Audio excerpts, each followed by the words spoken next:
Allaha etimad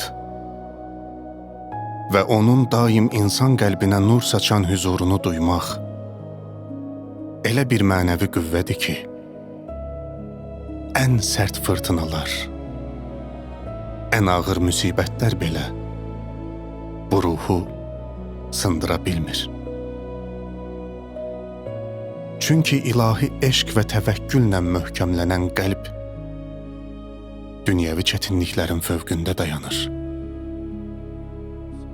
Hədisdə buyurulduğu kimi, mömin dağlardan daha möhkəmdir. Dağ yerindən qopa bilər, lakin müminin imanı sarsılmaz. Həyatın sınaqları yalnız cismi deyil, ruhu da hədəfə alır. Lakin Allahın sonsuz mərhəmətinə sığınan, onun huzurunda aram və təskinlik tapan qəlb elə bir möhkəm qalaya çevrilir ki, heç bir tufan onu uçura bilmir. İlahi rəhmətdən daha etibarlı liman, onun dərgahından daha möhkəm dayaq yoxdur. Bu həqiqət Kərbəla gecəsində bütün əzəməti ilə təcəlli etmişdi. Hər şey artıq başa çatmışdı.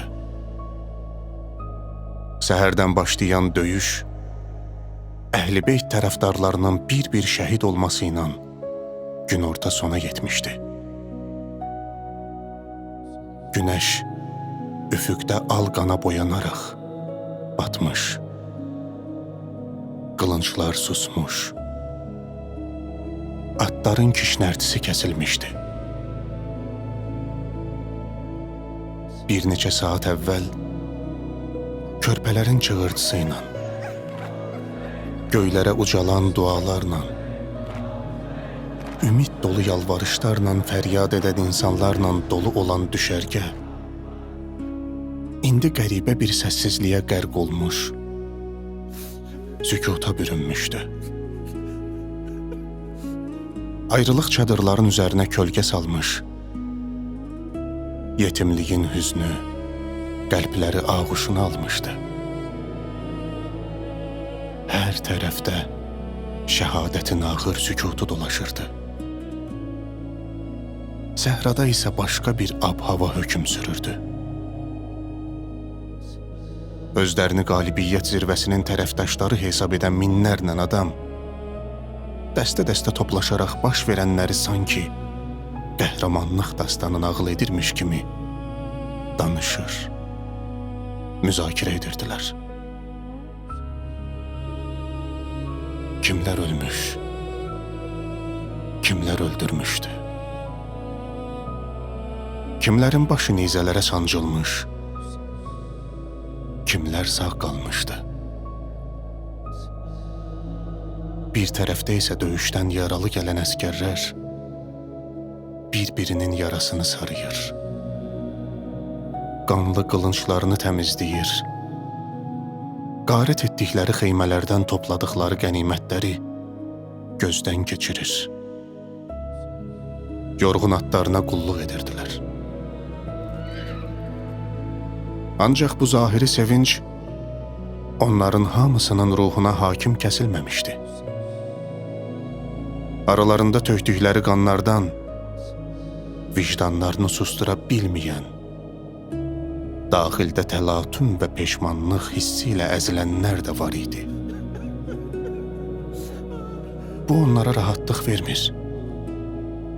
Qəlblərini məngənə kimi sıxır, sıxırdı. Bu hissi yaşayanlar erkəndən yatmağa can atır. Çöllükdə baş verənləri unutmağa çalışırdılar. Zaman keçdikcə səslər azaldı. Yorğunluq hamını susturdu. İndi yalnız yaralıların iniltiləri eşidilirdi. Kimi su istəyir, kimi son nəfəsində kömək diləyirdi. Döyüş meydanı qanla örtülmüşdü. Bir tərəfdə parçalanmış, dəlmədeşi edilmiş bədənlər, başqa bir tərəfdə kəsilmiş əzalar, sınmış nizələr, qana bulaşmış qılınçlar və sahibsiz qalmış atlar görünürdü. Ay səmanın ortasında dayanmışdı. Solğun işığı səhranın üzərinə yayılır. Bu dəhşətli mənzərəni seyr edirdi. Sanki o da susmuşdu. Sanki o da bu faciənin qarşısında danışmağa söz tapa bilmirdi. O gecə rahatlıq tapa bilməyən bir qəlb var idi.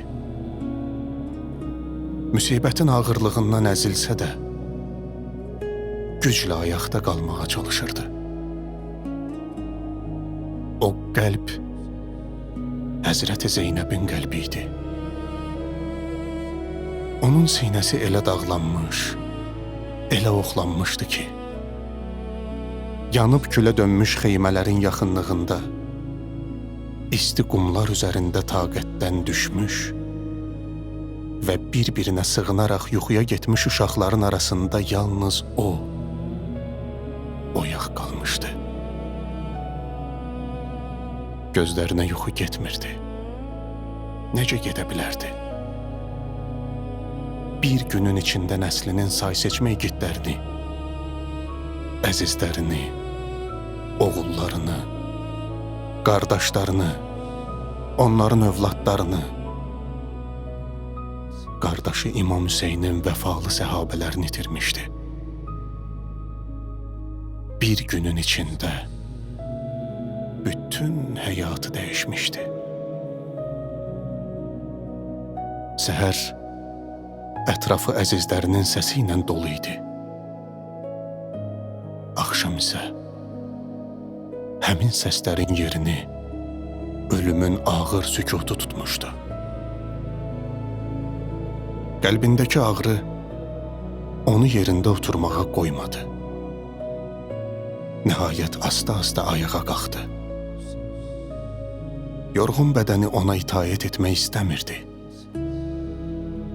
Taqətdən düşmüş ayaqları sözünə baxmasa da, qəlbində onu irəli aparan başqa bir qüvvə vardı.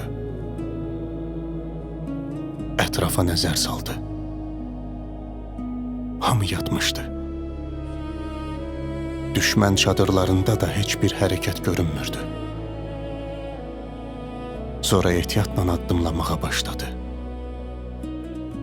Bir neçə addım atır, dayanırdı. Bir qədər irəliləyir, sonra dərindən nəfəs almağa çalışırdı. Sanki hər addım onu qaçılmaz bir həqiqətə yaxınlaşdırırdı. Qəlbi isə hələ də həqiqəti qəbul etmək istəmirdi. Ayın solğun işığı altında səhranın dərinliklərinə doğru irəliləyirdi.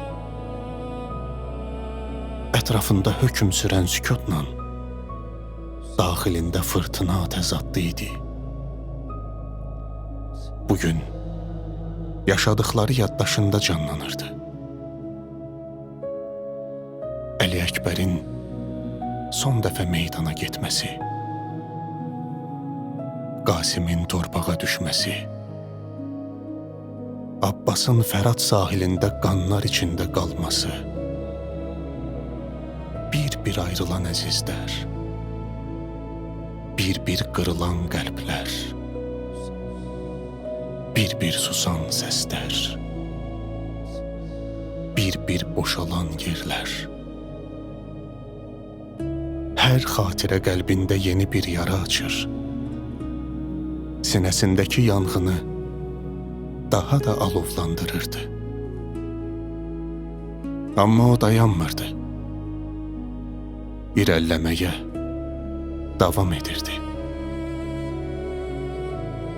Sanki görünməz bir səda onu özünə tərəf çəkir, ardınca getməyə çağırırdı. Nəhayət döyüş meydanına çatdı. Meydan başdan başa şəhidlərin pak və cansız bədənləri ilə örtülmüşdü. Ayın solğun işığı səhranın üzərinə səssizcə yayılır, qana boyanmış qumların üzərində, sınmış nizələrin uclarında, qanlı qılınçların tiyələrində titriyərək, sanki bu müsibətə ağı deyirdi. Hər daş, hər qum dənəsi, hər qan damcısı bu ilahi faciənin lal şahidinə çevrilmişdi. Zeynəb meyitlərin arasında səssiz, səmirsiz dolaşır, hər meyidin yanında bir an ayaq saxlayıb dayanır, əllərini onların üzlərinə apararaq toxunur, sanki tanımağa çalışırdı. Sonra başqasına, daha sonra bir başqasına, hər dəfə ümidlə yaxınlaşır, hər dəfə qəlbi başqa bir ağrı ilə sızlayırdı. Bəzən bir cəsədin yanında daha çox dayanırdı. Sonra sakitcə ayrılıb, yoluna davam edirdi. Hər addımı yeni bir ayrılığa, hər baxışı yeni bir həsrətə açılırdı. Ümidlə başladığı bu axtarış sinəsini dağlayan başqa bir kədərlə sona çatırdı. Axtarırdı. Nəyi axtardığını bilirdi. Bu axtarışın sonunda nə ilə qarşılaşacağını da yaxşı bilirdi. Lakin qəlbi onu irəli getməyə, axtarışını davam etdirməyə vadar edirdi. Sevgi, insanı qəbul etmək istəmədiyi həqiqətlərin ardınca aparır. Bacı qəlbi, uçsuz bucaqsız səhrada ümid çırağını axtarırdı. O cəsədlərin arasında addımlayırdı. Hər addım onu axtardığı əmanətə biraz da yaxınlaşdırır, hər yaxınlaşma isə qəlbindəki ağrını biraz da artırırdı. Birdən gözləri yerdə uzanmış cansız bədənə, ayaqları isə torpağa kilitləndi. Axtardığını tapmışdı deyəsən. Qarşısında uzanan mübarək cansız bədən artıq tanınmaz hala salınmışdı. Düşmənin vəhşiliyi öz izini bu bədənin üzərində qoymuşdu. Şəhadətindən sonra düşmən atlarının dəfələrlə üzərindən keçdiyi mübarək bədən torpağın qoynunda əzilmiş, ətrafında dərin çökəklik yaranmışdı. Baş bədəndən ayrılmışdı. Sinə və çiyinlər qılınc zərbələrinin izləri ilə örtülmüşdü. Bədənin müxtəlif nahiyələrində nizələrin açdığı yaralar görünürdü. Oxlar mübarək bədəni deşmiş, hər biri dərin iz qoymuşdu. Sinəsi amansızcasına əzilmişdi. Sağ əlinin bir hissəsi kəsilmiş, sol əlindəki barmaqlarından biri qoparılmışdı. Bu mənzərə təkcə bir şəhid bədəni deyildi. Haqq uğrunda verilmiş uca fədakarlığın, zülmün ən amansız simasının qarşısında yatan canlı şahid idi. O insanlıq tarixinin ən böyük müsibətlərindən birinin izlərini özündə daşıyırdı. Xanım Zeynəb bir anlıq yerindəcə donub qaldı.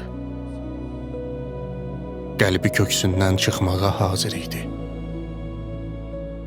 Sonra dizləri üstə çöktü. Əllərini yavaş-yavaş mübarək bədənin üzərinə qoydu. Barmaqlarını yaralarının arasında gəzdirərkən sanki qəlbi gözlərindən əvvəl onu tanıdı. Bu, Allahın yer üzündəki höccəti, İmam Hüseynin mübarək bədəni idi. Bu, uşaqlıqdan yanında böyüdüyü əziz qardaşı idi. Bu, atası Əlinin yadigarı, şücaətin canlı nişanəsi idi. Bu, anası Fatimənin göz bəbəyi, müqəddəs əmanəti idi. Bu, Allah Rəsulunun öpüb bağrına basdığı, ümmətə əmanət qoyduğu Hüseyn idi. Bu, haqqın son nəfəsinə qədər əyilməyən bayraqları, Kərbəlanı əbədiyyətə çevirən şəhid idi. Amma indi onun qarşısında başsız bir bədən uzanmışdı. Zeynəb özünü qardaşının mübarək bədəninin üstünə atdı. Titrəyən əllərindən onu qucaqladı. Yanağını susmuş sinəsinə qoydu. Nə ürəyi döyünürdü, nə də həmişə səsinə səs verdiyi nəfəsi gəlirdi. Daim arxalandığı o qüvvətli çiyinlər artıq hərəkətsiz idi. Hər kəlməsi ilə qəlbinə təsəlli bəxş edən səs əbədi sükuta qərq olmuşdu. Yalnız sükut var idi. Ağır, boğucu və insanın ruhuna çökən bir sükut. Göz yaşları yanaqlarından süzülərək qardaşının qanlı bədənini isladırdı. Bu adi göz yaşları deyildi. Bir gündə əzizlərini itirmiş bir bacının, bir ümmətin dərdini çiyinlərində daşıyan bir qadının, bir risalətin yükünü qorumağa layiq olan bir fədakar keşikçinin ağlaması idi. Fəryad etmək, hönkürtü ilə ağlamaq istəyirdi. Dodaqları titrədi. Lakin elə həmin anda qardaşının son sözləri qulaqlarında səsləndi. Bacım Zeynəb, mən şəhid olduqdan sonra yaxanı cırıb saçlarını yolma. Sonra qadınlar ətrafına toplayaraq buyurdu. Bəlaya hazır olun. Həqiqətən Allah sizin qoruyucunuz və himayəçinizdir. O sizi düşmənlərin şərindən xilas edəcək. Düşmənlərinizi müxtəlif əzablarla cəzalandıracaq və bu müsibətin əvəzində sizə müxtəlif nemətlər və kəramətlər bəxş edəcəkdir.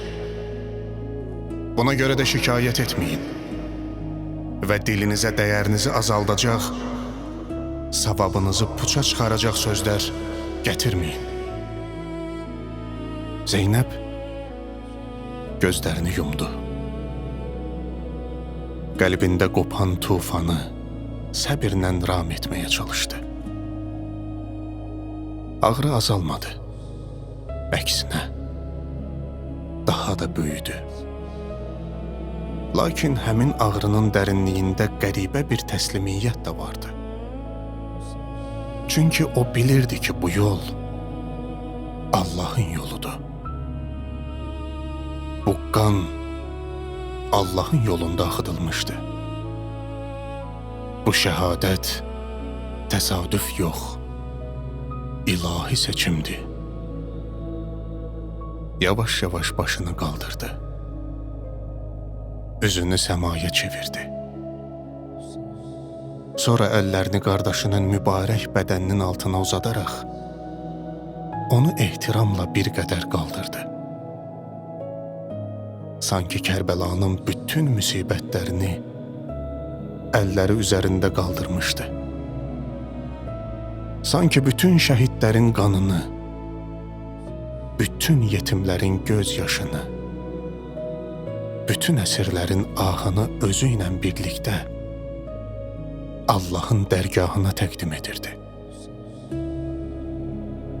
Sonra titrəyən dodaqları açıldı və tarixə həkk olunan o sözlər gecənin sükutunda yüksəldi. İlahi, Məhəmmədin ailəsindən bu qurbanı qəbul et. Bu məğlubiyyət fəryad, etiraz yox. Allahın hökmünə razı olan bir qəlbin münacatı idi. Bir bacının qardaşını Allaha təqdim etdiyi an idi. Bir insanın öz dərdindən keçib ilahi iradəyə təslim olduğu bir an. Kərbəla gecəsinin ən ağır anlarından biriydi. Zeynəb qardaşının mübarək bədənini ehtiramla yenidən yerə qoydu. Əlləri hələ də titrəyir, yanaqlarından süzülən göz yaşlarını saxlaya bilmirdi. Yavaş-yavaş ayağa qalxmaq istədi. Lakin gün boyu yaşadığı müsibətlər, əsir qadınların fəryadı, uşaqların ah-naləsi və qardaş ayrılığı onu taqətdən salmışdı. Dizləri sözünə baxmadı. Yenidən isti qumun üzərinə çöktü. Ətrafında haqq yolunda canlarından, qanlarından keçmiş şəhidlərin səssiz kərvanı uzanırdı. Bu adi bir məclis deyildi. Şəhadətin sükut məclisi idi. Elə bir məclis ki, burada dillər susmuş, həqiqət danışırdı. Səslər kəsilmiş, amma qan şahidlik edirdi. Nəfəslər dayanmış, səbir əbədiyyətə öz hekayəsini yazırdı. Xanım Zeynəb bu səssiz karvanın ortasında qibləyə üz tutdu. Artıq gözləri yerə baxmırdı. Qəlbi yalnız bir ünvana yönəlmişdi. Allahın dərgahına. Əllərini yavaşca göyə qaldırdı.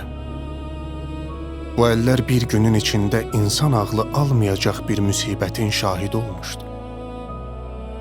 Yetimlərin göz yaşını silmiş, yandırılmış xeymələrin alovunu söndürmüş, şəhidlərin ailəsini, zalimların qırmancından qoruyarkən dəyən qamçıların ağrısını duymuşdu. İndi isə həmin əllər yalnız Rəbbinin əzəməti qarşısında ucalır, şahidlik etmək üçün qalxırdı.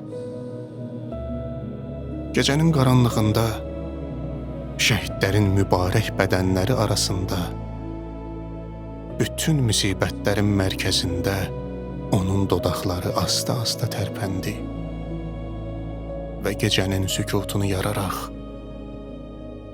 Allahu Əkbər deyə səsləndi. Allah hər şeydən böyükdür. Müsibətdən də, ayrılıqdan da, şəhadətdən də, əsirlikdən də böyük. O an Kərbəla səhrasında bir qadın namaza durmuşdu. Əslində, ayaqda qalan yalnız bir qadın deyildi.